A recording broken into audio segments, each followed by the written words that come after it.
question.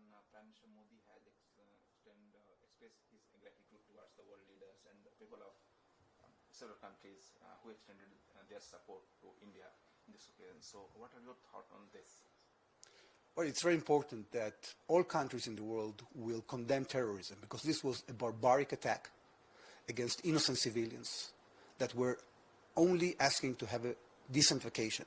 And it's completely unacceptable that this death cult of terrorists that come with distorted religious beliefs are trying to destroy our civilization and destroy our way of living. We have to fight it, and I'm very encouraged by not only the strong condemnation, but also by the strong action of the Indian government, which I'm sure is going to do whatever it can to fight this phenomenon. India needs support at the global stage from the various countries to expose the sponsor of terrorists. How Israel can support India on this? Well, the sponsors of terrorism have to be exposed, because it's not only the terrorists themselves, but they enjoy a series of deeds that are being done by countries that supply them money, supply them intelligence, supply them weapons. This cannot be acceptable. We are seeing it in West Asia with Iran, that is sponsoring terrorist activities, and we are seeing it also with Pakistan, that is supporting terrorist activities in Indian soil, and that cannot continue happening.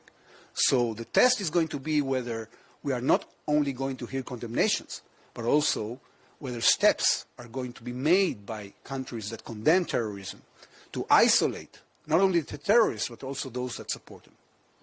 A few weeks, in fact, in February, Hamas leaders had joined Lashkar-e-Taiba and other Pakistan terror group in an event in Pakistan. Mm-hmm. And now we have seen this barbaric act by them. Do you see any pattern in this? And how do you see that Hamas has joined them in a few weeks? Well, unfortunately, we must confess, these terrorist groups are inspiring each other, and we are seeing it because you cannot but think, when you look at what they did against these innocent tourists on vacation, that we're celebrating with what they did on the 7th of October against people celebrating a music festival in southern Israel. So the similarities are there. The terrorists are copycatting from each other. They are inspiring each other. And that shows that we are dealing here with a global phenomenon that we have to work together in order to cope with. All the countries in the world, we haven't done enough when it comes to international cooperation. There is not even agreement on the definition of terrorism in the UN. Can you imagine that?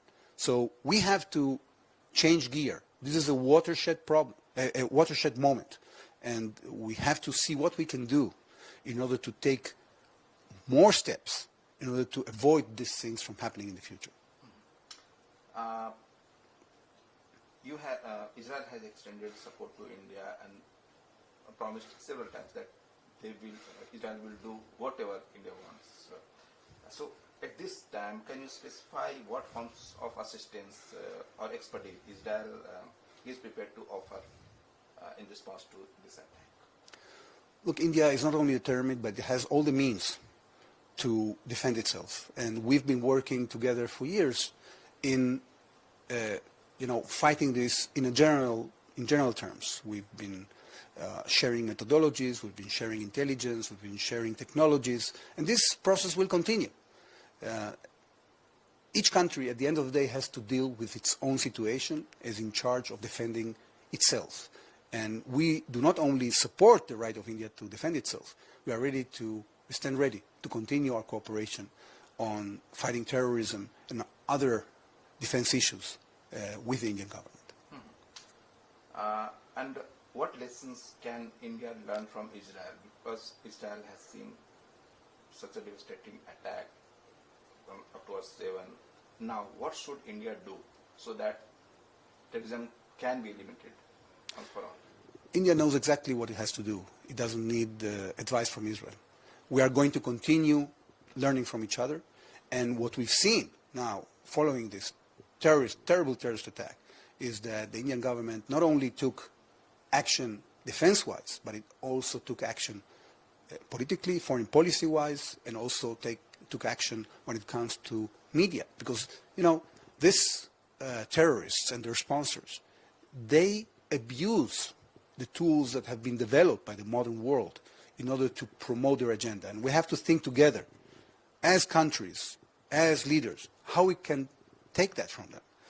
How come there are terrorist organizations that use Twitter or TikTok in order to promote their ideology? How come there are satellite channels that are, you know, supporting this kind of ideology? We should do more together, I think, all the countries in the world, to put limitations on the capabilities of companies to supply services to these extremists, because we not only have the duty to defend ourselves, but militarily, but we have to do an extensive effort, because the terrorists are not just using violence, they are inciting to violence. They are using means of communication in order to do that. So this is a comprehensive struggle, and we will continue working together in order to fight it. My last question, sir. Does Israel support India's stand, India's steps taken against Pakistan, like suspending this Indus Water Treaty and